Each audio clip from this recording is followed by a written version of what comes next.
আসসালামু আলাইকুম। ওয়ালাইকুম আসসালাম ওয়া রাহমাতুল্লাহ। কি অবস্থা, ভালো আছেন? আলহামদুলিল্লাহ। ভালো আছেন? হ্যাঁ, আলহামদুলিল্লাহ ভালো আছি। তো এই একজন একজন করে একটু পরিচয় দিয়েন আপনাদের। আমাদের দেশের বাড়ি নারায়ণগঞ্জ। পুরো পুরো পরিচয় দেন। আপনার নাম নাম বলেন। আমার নাম শাহাবুদ্দিন। আমার দেশের বাড়ি নারায়ণগঞ্জ আর রাজা থানা 14 মুজা ইউনিয়ন পড়ছে। এটুকু আর কি। কুয়েতে কত বছর হয়েছে আসছেন? কুয়েতে 2 বছর হয়েছে। 2 বছর। কি বিষয়ে আসছেন? এটি বলতে খাদিম ফ্রি বলতে আর কি। খাদিম ফ্রি যেটা, হ্যাঁ খাদিম ফ্রি। খাদিম ফ্রি বিষয়ে কিরকম সুযোগ সুবিধা?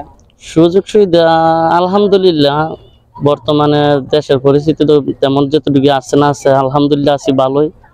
কিন্তু কাম পাইলে ভালো আর কি। যদি কাম কাজে যদি কোনো কেউ চাকরি জায়গা কি আসে যাই লেগে তো মনে করেন একটু 2-1 মাস বইয়ে থাকা লাগে, তখন চাকরি পাইলে আলহামদুলিল্লাহ ভালো থাকে আলহামদুলিল্লাহ। আপনি যে কুয়েতে আসছেন কাজ শিখে আসছেন? না না, কোনো কাজ শিখেন। কাজ শিখে আসলে কি সুযোগ সুবিধা, আর কাজ না শিখে আসলে কি অসুবিধা? কাজের উপরে যে কাম শিখে কাজের প্রতি একটা ডিমান্ড থাকে আর কি।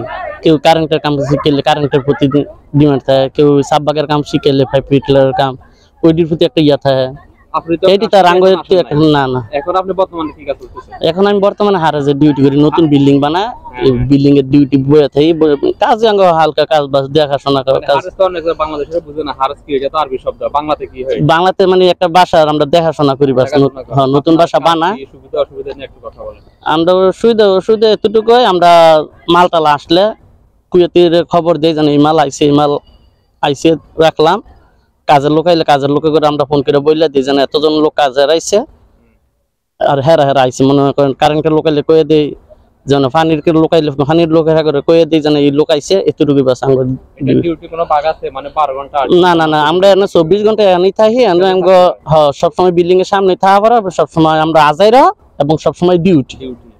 আপনারা এই ডিউটিটা করেন, ঠিক আছে? আপনার তো মনে করেন যে বাড়িটা টেক কেয়ার মানে পরিচালনা আপনারা করেন, মানে কোনো সমস্যা হইলে কারেন্টের সমস্যা হোক, সাববাগের সমস্যা হোক, মানে যে কোনো সমস্যা আপনারা সমাধান করেন। যে কোনো সমস্যা হইলে খালি আমাকে কামই খালি ফোন দেওয়া বাস, আর আমাকে কোনো কাজের কোনো ইয়া নেই, কাজ করার কোনো দায়িত্ব না। আমরা ফোন দিয়ে খবর দিব, যারা যে লাইনে কাম করে এই লাইনের লোকাইবো। কারেন্টের সমস্যা হলে কারেন্টের লোকাইবো, পানির কি সমস্যা হলে পানির লোকাইবো।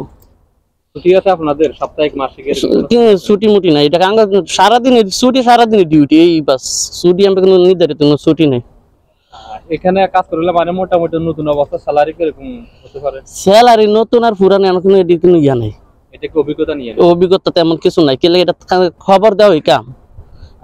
অভিজ্ঞতা কিছু নেই। বাসার ক্ষেত্রে বাসাটাকে জানাটা, বাসা জানলে তুমি কাজের নিরাপত্তা জানা একটা মানুষের। আমি কাজে আমারও জানার হায় যেন বাসা জানি না, অনেক জন্য পানির যদি আমি অন্য কিছু দিতে সেটা তোর বুঝতেছে না। সহজে বুঝানো যায়। বাসা জানলে বাসা নিজের লেগে ভালো, সবথেকে বেশি পরের দিছি পরে। এখন যারা নতুন মানে কাজে যেতে চায় আর কি করতে চায়, তাদের জন্য আপনার কোনো পরামর্শ আছে কি? যা নতুন যারা এই দেশে আসবো, সবাই তার দেশ থেকে ভাষা শিখা সম্ভব না।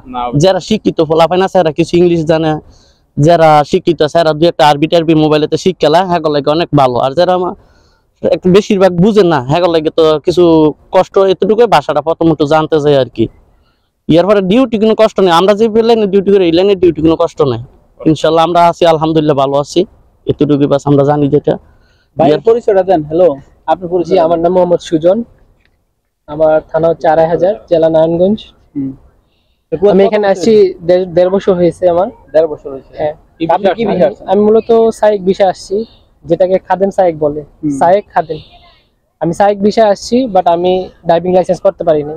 এই জন্য আমাকে যে কফিল আনছে ওই কফিল আমাকে লাইসেন্স করে দিচ্ছে না। উনি বলছে লাইসেন্স করতে হলে তোমাকে আরো টাকা পে করতে হবে, আরো টাকা দিতে হবে। এই জন্য আমি লাইসেন্স করতে পারি নাই, বাধ্যতামূলক এখন আমাকে হারেজের ডিউটি করতে হচ্ছে। আর এই দেশে মনে করেন আমাদের দেশের আইন আর এই দেশের আইন অনেক পার্থক্য। এই দেশে যারা নতুন আসবে তাদের উদ্দেশ্যে কিছু বলেন, কি কি করতে হবে, কি কি করা যাবে, কি কি করা যাবে না, মানে একেবারে সব অ্যাকচুয়ালি আমি যদি এখানে বলতে চাই, এখানে অনেক ধরনের ভিসা ক্যাটাগরি আছে। এখানে ভিসা ক্যাটাগরির উপর এটা ডিপেন্ড করে। মূলত আমি যতটুকু জানি এখানে সোন ভিসা আছে, এটা হচ্ছে খাদেম ভিসা আছে, আর এটা হচ্ছে কোম্পানির ভিসা। মূলত এক এক ভিসার ক্ষেত্রে এক এক আইন। আমাদের যে ভিসা, এই ভিসা সম্পর্কে আমি বলতে গেলে আমরা শুধু বাসায় কাজ করতে পারবো, শুধুমাত্র কুয়েতের বাসায় কাজ করতে পারবো। আমরা যদি বাহিরে কোথাও কাজ করতে যাই তাহলে এটা আমাদের জন্য রিস্ক। যদি পুলিশ আমাদের ধরতে পারে তাহলে আমাদেরকে সফর করিয়ে দিবে। তো এই ক্ষেত্রে আমাদের অনেকটা লস হয়ে যাবে। আর এই দেশে কিভাবে চলতে হবে, এই দেশের আইনগুলা মানে যে এখন নতুন, আপনি তো মনে করেন মোটামুটি ডাইভিং এর যেহেতু জানেন, মানে মোটামুটি ডাইভিং এর সম্বন্ধে সবকিছু আইডিয়া আছে, তো ডাইভিং ভিসা আসলে দেশে থেকে লাইসেন্স করে আনলে সুবিধা না, এই দেশে আনলে আসলে লাইসেন্সটা করলে সুবিধা, এই বিষয়ে একটু কথা বলেন। আমার মতে আমি এখন যেটুকু বুঝতেছি, যদি দেশে বাংলাদেশের লাইসেন্স থাকে তাহলে এখানে লাইসেন্সটা বানাতে আমাদের একটু ইজি, ওটা থেকে এটা ট্রান্সফার করা যায় ইজিলি। সো এটা আমি মনে করি এটা ভালো হবে যদি বাংলাদেশ থেকে কেউ লাইসেন্স নিয়ে এখানে আসে।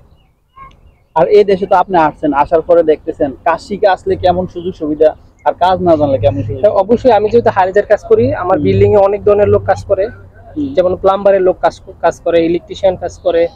যারা হচ্ছে কাজ শিখে আছে তারা অবশ্যই ভালো স্যালারি পায়, আর যারা কাজ না পারে অনেক, এই যে আমার কিছুদিন আগে আমার একটা আত্মীয়, উনি আসছে প্রায় 3 মাস কোনো কাজ পাচ্ছে না, উনি আসছে খাদেম বিষয়।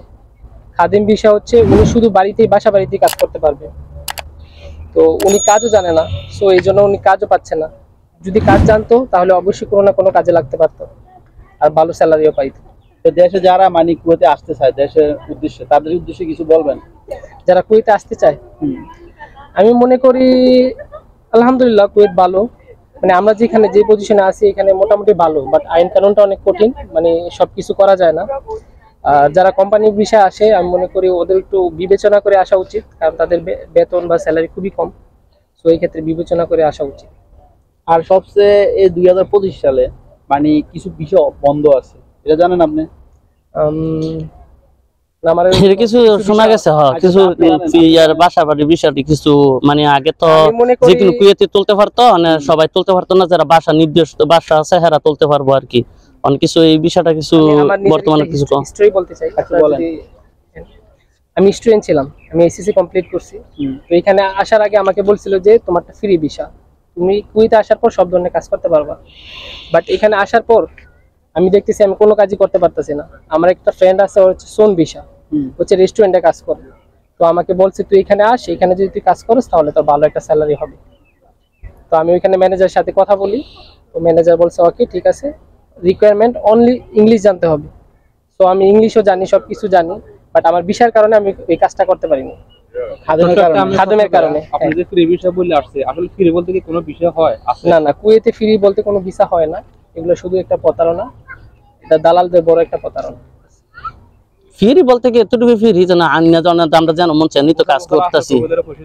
হ্যাঁ, এই যে ফ্রি বলতে কি, ফ্রি কি আমরা মাংনা পাওয়া যায়? কফিল আমাদের মূলত হচ্ছে বাসা বাড়ির ভিসা। কফিল হচ্ছে নিজে টাকা নেয়, টাকা খেয়ে আমাদের বাইরে ছেড়ে দেয়। তো পরবর্তীতে যখন আমরা আকামা লাগাতে যাই তখন বাংলাদেশের টাকায় প্রায় 3 লাখ 4 লাখ টাকাও লাগে 2 বছরে। আমার সাথে এরকম হয়েছে, তো আমি এটা নিয়ে অনেক টেনশনে আছি কিভাবে আকামার টাকা দিব। সো এটা আমি মনে করি এটা এগুলো বিবেচনা করে আসা উচিত। যাই হোক, অনেক গুরুত্বপূর্ণ কথা বলছেন। এতক্ষণ যে আপনারা দুজন কথাগুলো বলছেন এগুলো কি মানে সব সত্যি? তো সত্যি, আমরা তো নিজের একটা ঐতিহ্য তুলে ধরছি, মানে নিজের আমরা যেটা করি এটা কইছি আর কি। আপনাকে তো আমি সত্য আর মিথ্যা কিছু না। এখন কোন জায়গা থেকে কথাগুলো বলতেছেন একটু বলে দেন। আমরা এখন কথা বলছি কুয়েতের শহীদ পার্ক থেকে, কুয়েত সিটির পাশে। তো কুয়েত সিটির পাশে আর কি শহীদ পার্ক। ওকে, অসংখ্য ধন্যবাদ। ভালোবাসা অবিরাম, সাপোর্ট চাই অল টাইম। আর কে কোন ধরনের ভিডিও চান ইনশাআল্লাহ কমেন্ট বক্সে কমেন্ট করবেন। আর আমরা তো যে জায়গায় আছি লোকেশন তো বলে দিছি, শহীদ পার্ক, এটা কুয়েত ইন্টারন্যাশনাল শহীদ পার্ক, ঠিক আছে? কারণ অনেক বাঙালিরাই এটা চিনে না, তো আসলে এখানে আসবেন, অনেক ঘোরার সৌন্দর্য জায়গাটা, সৌন্দর্য অনেক সৌন্দর্য। আপনারা কতদিন পর আসেন এখানে? না, আমি এখানে প্রথমবার আসছি। আপনি প্রথমবার আসছেন? আমি সপ্তাহে আসি আর কি, আমি তো এখানেই থাকি, আমি দাসমা থাকি। আপনি তো আসমা থাকেন, আপনার এই পার্কে কেমন লাগে ঘুরতে? একটু ভালো লাগে, এইজন্যই আসা আর কি। সবচেয়ে তো ভালো লাগে আইলে পার্কটা। নিজে পার্ক, কারণ আমাদের দেশে হলে মনে করেন প্রবেশ মূল্য কত নিত? অনেক টাকা নিত, এনে তো কোনো টাকা নাই। এখানে গাড়ির পার্কিংও সুন্দর, সবকিছু নিজের বাজে একটু ঘুরা গাইরা যায়, মনটা ভালো লাগে। আমরা তো সবসময় লোক টোক থাকে না রুমের ভিতরে, একা একা থাকি, এখানে আসি 2 ঘন্টা 3 ঘন্টা থাকি, রুম মনটা একটু ফ্রেশ হয়, এই জন্য একটু আসা আর কি। আমি আসি পাশে, তো এই জন্য আমি প্রতি সপ্তাহে আসি আর কি। আপনাদের গুরুত্বপূর্ণ মতামত দেওয়ার জন্য আমাদের ভিডিওগুলো ভালো লাগলে ধন্যবাদ। ইনশাআল্লাহ সাবস্ক্রাইব করবেন, ভালো থাকবেন। আর আমরা আছি সকল প্রবাসীদেরকে নিয়ে ভিডিও বানাই, তো আমাদের ভিডিওগুলো ভালো লাগলে ইনশাআল্লাহ সাবস্ক্রাইব করবেন। ওকে, আল্লাহ হাফেজ।